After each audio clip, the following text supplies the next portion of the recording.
Chapter 9. I have the worst family reunion ever. Annabeth volunteered to go alone since she had the cap of invisibility, but I convinced her that it was too dangerous. Either we all went together or nobody went. Nobody, Tyson voted. Please? But in the end he came along, nervously chewing on his huge fingernails. We stopped at our cabin long enough to gather our stuff. We figured whatever happened, we would not be staying another night aboard the zombie cruise ship, even if they did have $1 million bingo. I made sure Riptide was in my pocket, and the vitamins and thermos from Hermes were at the top of my bag. I didn't want Tyson to carry everything, but he insisted, and Annabeth told me not to worry about it. Tyson could carry 3 full duffel bags over his shoulder as easily as I could carry a backpack. We sneaked through the corridors, following the ship's "You Are Here" signs, toward the Admiralty suite. Annabeth scouted ahead invisibly. We hid whenever someone passed by, but most of the people we saw were just glassy-eyed zombie passengers. As we came up the stairs to Deck 13, where the Admiralty suite was supposed to be, Annabeth hissed, "Hide!" and shoved us into a supply closet. I heard a couple of guys coming down the hall. "You see that Ethiopian Drakon in the cargo hold?" one of them said. The other laughed. "Yeah, it's awesome." Annabeth was still invisible, but she squeezed my arm hard. I got a feeling I should know that second guy's voice. "I hear they got 2 more coming," the familiar voice said. "If they keep arriving at this rate, oh man, no contest." The voices faded down the corridor. "That was Chris Rodriguez." Annabeth took off her cap and turned visible. "You remember, from cabin 11? I sort of recalled Chris from the summer before. He was one of those undetermined campers who got stuck in the Hermes cabin because his Olympian dad or mom never claimed him. Now that I thought about it, I realized I hadn't seen Chris at camp this summer. "What's another half-blood doing here?" Annabeth shook her head, clearly troubled. We kept going down the corridor. I didn't need maps anymore to know I was getting close to Luke. I sensed something cold and unpleasant. The presence of evil. "Percy," Annabeth stopped suddenly. "Look." She stood in front of a glass wall, looking down into the multi-story canyon that ran through the middle of the ship. At the bottom was the promenade, a mall full of shops. But that's not what had caught Annabeth's attention. A group of monsters had assembled in front of the candy store, a dozen Lystrogonian giants, like the ones that had attacked me with dodgeballs, 2 hellhounds, and a few even stranger creatures. Humanoid females with twin serpent tails instead of legs. "Scythian Dracine," Annabeth whispered. "Dragon women." The monsters made a semicircle around a young guy in Greek armor who was hacking a straw dummy. A lump formed in my throat when I realized the dummy was wearing an orange Camp Half-Blood t-shirt. As we watched, the guy in armor stabbed the dummy through his belly and ripped upward. Straw flew everywhere. The monsters cheered and howled. Annabeth stepped away from the window. Her face was ashen. "Come on," I told her, trying to sound braver than I felt. "The sooner we find Luke, the better." At the end of the hallway were double oak doors that looked like they must lead somewhere important. When we were 30 feet away, Tyson stopped. Voices inside. "You can hear that far?" I asked. Tyson closed his eyes like he was concentrating hard. Then his voice changed, becoming a husky approximation of Luke's. "The prophecy ourselves. The fools won't know which way to turn." Before I could react, Tyson's voice changed again, becoming deeper and gruffer, like the other guy we'd heard talking to Luke outside the cafeteria. "You really think the old horseman is gone for good?" Tyson laughed Luke's laugh. "They can't trust him, not with the skeletons in his closet. The poisoning of the tree was the final straw." Annabeth shivered. "Stop that, Tyson. How do you do that? It's creepy." Tyson opened his eye and looked puzzled. "Just listening." "Keep going," I said. "What else are they saying?" Tyson closed his eye again. He hissed in the gruff man's voice, "Quiet!" I realized what was happening. I just had time to say, "Run!" when the doors of the stateroom burst open, and there was Luke, flanked by two hairy giants, armed with javelins, their bronze tips aimed right at our chests. Then Luke's voice, whispering, "Are you sure?" "Yes," Tyson said in the gruff voice. "Right outside." Too late. "Well," Luke said with a crooked smile, "if it isn't my two favorite cousins. Come right in." The stateroom was beautiful, and it was horrible. The beautiful part. Huge windows curved along the back wall, looking out over the stern of the ship. Green sea and blue sky stretched all the way to the horizon. A Persian rug covered the floor, with a canopied bed in one corner. Two plush sofas occupied the middle of the room, and a mahogany dining table in the other. The table was loaded with food, pizza boxes, bottles of soda, and a stack of roast beef sandwiches on a silver platter. The horrible part? On a velvet dais at the back of the room lay a 10-foot-long golden casket, a sarcophagus, engraved with ancient Greek scenes of cities in flames and heroes dying grisly deaths. Despite the sunlight streaming through the windows, the casket made the whole room feel cold. "Well," Luke said, spreading his arms proudly, "a little nicer than cabin 11, huh?" He'd changed since the last summer. Instead of Bermuda shorts and a t-shirt, he wore a button-down shirt, khaki pants, and leather loafers. His sandy hair, which used to be unruly, was now clipped short. He looked like an evil male model, showing off what the fashionable college-aged villain was wearing to Harvard this year. He still had the scar under his eye, a jagged white line from his battle with the dragon. And propped against the sofa was his magical sword, Backbiter, glinting strangely with its half-steel, half-celestial bronze blade that could kill both mortals and monsters. "Sit," he told us. He waved his hands, and 3 dining chairs scooted themselves to the center of the room. None of us sat. Luke's large friends were still pointing their javelins at us. They looked like twins, but they weren't human. They stood about 8 feet tall for one thing, and wore only blue jeans, probably because their enormous chests were already shag-carpeted with thick brown hair. They had claws for fingernails, feet like paws. Their noses were snout-like, and their teeth were all pointed canines.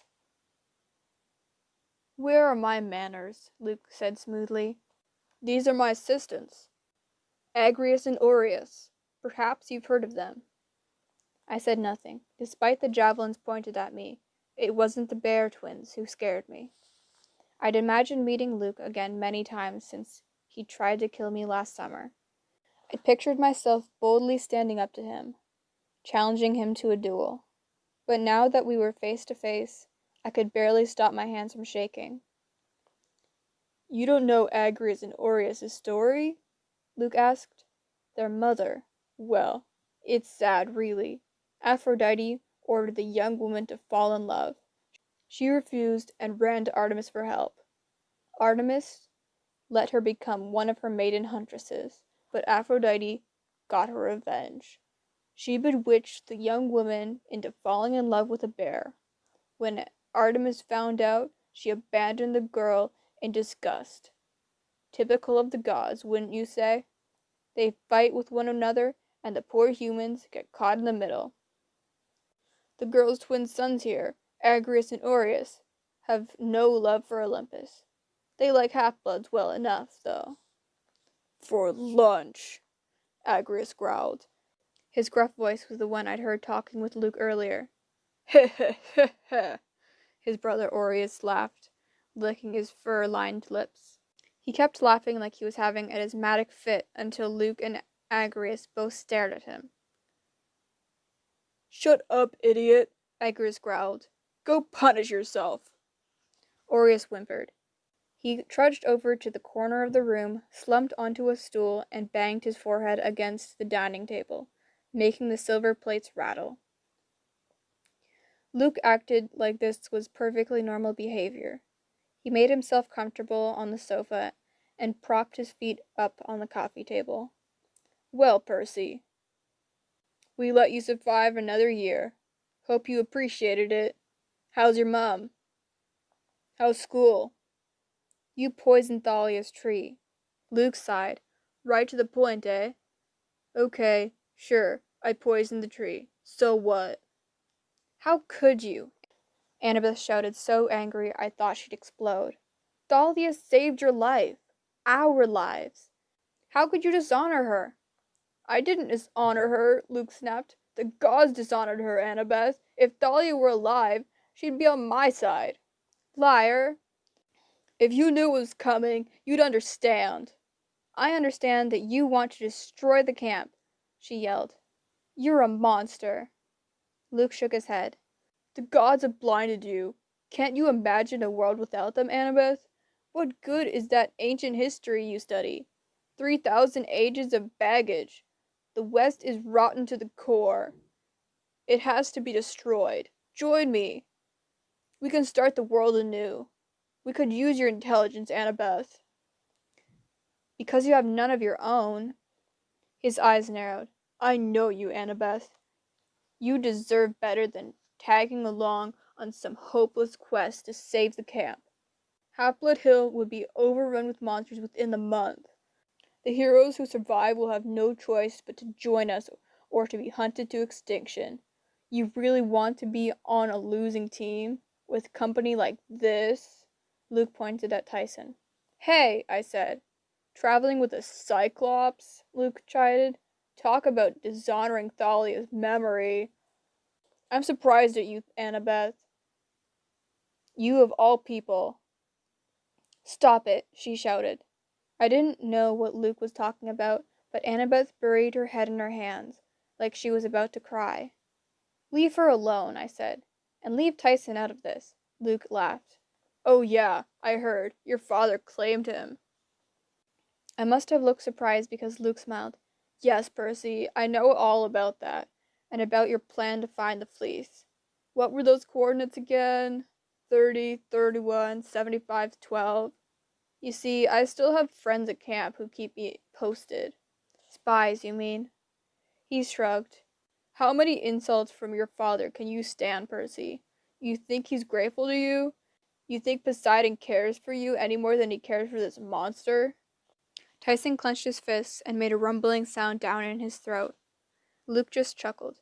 The gods are so using you, Percy. Do you have any idea what's in store for you if you reach your 16th birthday? Has Chiron even told you the prophecy? I wanted to get in Luke's face and tell him off, but as usual, he knew just how to throw me off balance. 16th birthday?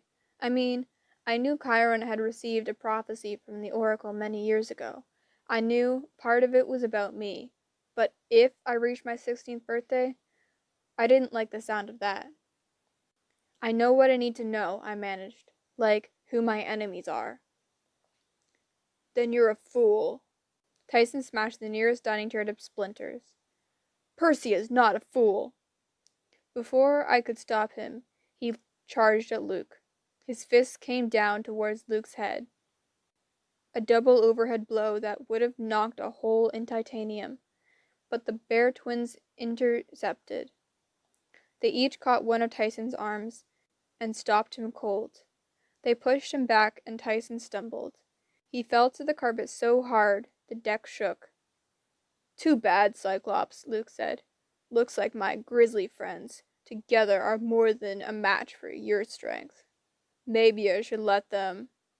Luke, I cut in. Listen to me. Your father sent us. His face turned the color of pepperoni. Don't even mention him. He told us to take this boat. I thought it was just for a ride, but he sent me here to find you. He told me he won't give up on you, no matter how angry you are. Angry? Luke roared. Give up on me? He abandoned me, Percy. I want Olympus destroyed. Every throne crushed to rubble. You tell Hermes it's going to happen too. Each time a half-blood joins me, the Olympians grow weaker, and we grow stronger. He grows stronger. Luke pointed to the gold sarcophagus. The box creeped me out, but I was determined not to show it. So, I demanded, what's so special? Then it hit me what might be inside the sarcophagus. The temperature in the room seemed to drop 20 degrees. Whoa, you don't mean... He is reforming, Luke said, little by little. We're calling his life force out of the pit. With every recruit who pledges our cause, another small piece appears. That's disgusting, Annabeth said. Luke sneered at her. Your mother was born from Zeus's split skull, Annabeth. I wouldn't talk. Soon there will be enough of the Titan Lord so that we can make him whole again. We will piece together a new body for him. A work worthy of the forges of Hephaestus. You're insane, Annabeth said. Join us and you'll be rewarded. We have powerful friends, sponsors rich enough to buy this cruise ship, and much more. Percy, your mother will never have to work again. You can buy her a mansion. You can have power, fame, whatever you want. Annabeth, you can realize your dream of being an architect. You can build a monument to last 1,000 years. A temple to the lords of the next age. Go to Tartarus, she said. Luke sighed. A shame. He picked up something that looked like a TV remote and pressed a red button. Within seconds, the door of the stateroom opened and 2 uniformed crew members came in, armed with nightsticks. They had the same glassy-eyed looks as the other mortals I'd seen, but I had a feeling this wouldn't make them any less dangerous in a fight. Ah, good, security, Luke said. I'm afraid we have some stowaways. Yes, sir, they said dreamily. Luke turned to Aureus. It's time to feed the Ethiopian Drakon. Take these fools below and show them how it's done. Aureus grinned stupidly. Heh heh heh heh. Let me go too, Agrius grumbled. My brother is worthless. That Cyclops is no threat, Luke said. He glanced back at the golden casket, as if something were troubling him. Agrius, stay here. We have important matters to discuss. But... Aureus, don't fail me. Stay in the hold to make sure the Drakon is properly fed. Aureus prodded us with his javelin and herded us out of the stateroom, followed by the 2 human security guards.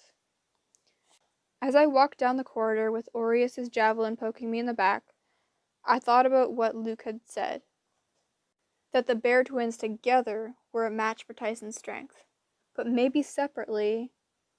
We exited the corridor amidships and walked across an open deck lined with lifeboats. I knew the ship well enough to realize this would be our last look at sunlight. Once we got to the other side, we'd take the elevator down into the hold, and that would be it. I looked at Tyson and said, Now! Thank the gods, he understood.